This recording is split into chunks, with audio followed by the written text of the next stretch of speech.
Devocionais A Bíblia Toda em um Ano. Hoje, Colossenses, capítulos 1 a 4. A carta de Paulo aos Colossenses traz um detalhe muito interessante.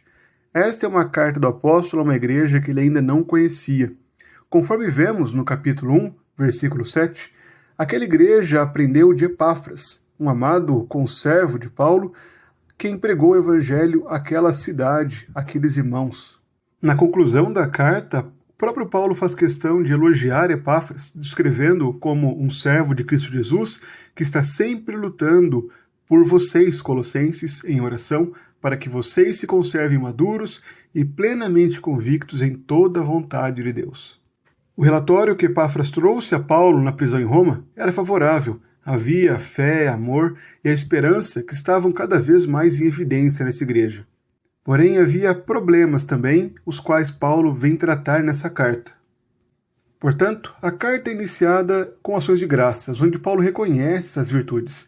Ele ouviu da fé que eles têm em Cristo Jesus e do amor que demonstram para todos os crentes, para todos os santos, sabendo também da esperança que está guardada para eles nos céus. Em seguida, Paulo ora por eles, desejando que eles cresçam cada vez mais no conhecimento e transbordem do pleno conhecimento da vontade de Deus, a fim de que vivam de modo digno do Senhor, sendo assim fortalecidos com todo o poder segundo a força da glória, na perseverança e paciência com alegria. Essa oração de Paulo está diretamente ligada à obra de Cristo, que é descrita em sua excelência dos versículos 13 ao versículo 23. É a respeito deste Cristo que Paulo anuncia, adverte a todos, ensinando em toda sabedoria, a fim de que eles sejam apresentados perfeitamente em Cristo.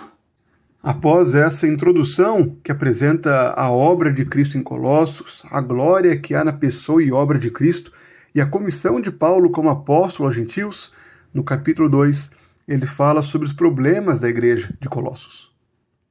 Paulo declara que apresentou essa riqueza que é em Cristo, a fim de que ninguém os engane com argumentos falaciosos. Mesmo ausente, Paulo se alegra, verificando a boa ordem, a firmeza da fé dos colossenses em Cristo. Assim como os colossenses haviam recebido a Cristo Jesus, eles são chamados a viver nele.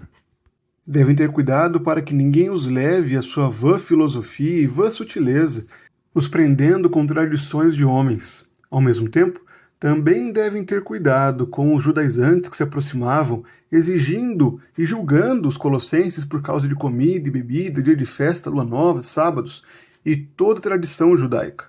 Os colossenses deveriam estar certos de que eles foram circuncidados, não com a circuncisão feita por mãos humanas, mas pela remoção do corpo da carne, a circuncisão feita por Cristo no coração no batismo, e que todo escrito de dívida que era contra eles agora foi cravado na cruz. Cristo triunfou na batalha que os colossenses têm enfrentado agora. Por isso, se eles morreram com Cristo, não devem se sujeitar às regras, aos rudimentos desse mundo. Pelo contrário, se foram ressuscitados juntamente com Cristo, devem buscar as coisas lá do alto, onde Cristo vive assentado à direita de Deus.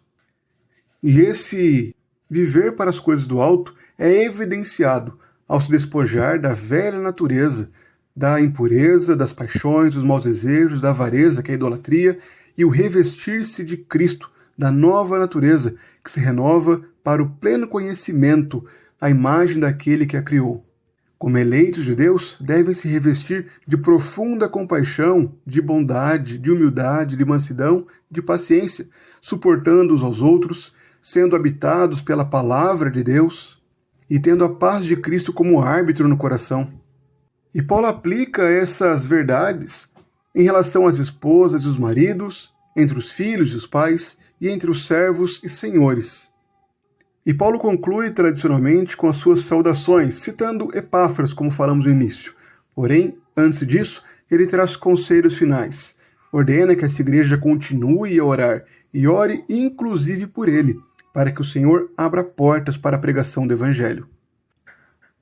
Como comentado brevemente anteriormente, a carta aos Colossos visava fortalecer essa igreja contra os ensinos errados, contra os ensinos que diminuíam a suficiência de Cristo, as filosofias gregas e também a tradição judaica.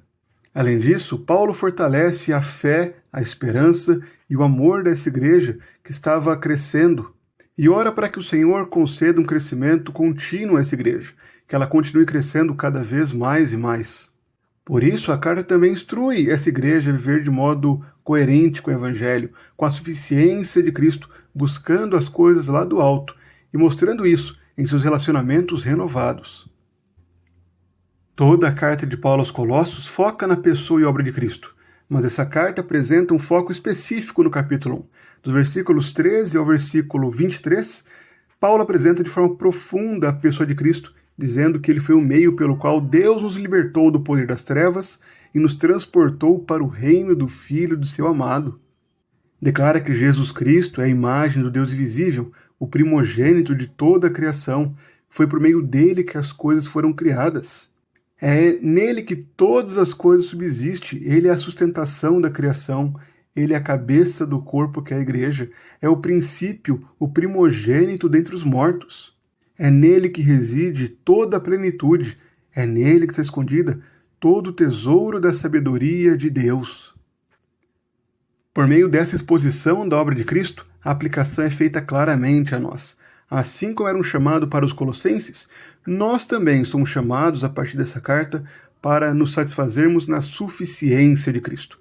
Cristo é suficiente para nós. Não devemos nos apegar às tradições, aos costumes e estratégias mundanos, mas reconhecer que tudo que precisamos está em Cristo Jesus, o nosso Senhor. Morremos com Cristo e, por isso, não devemos submeter novamente à prisão, ao jugo da lei.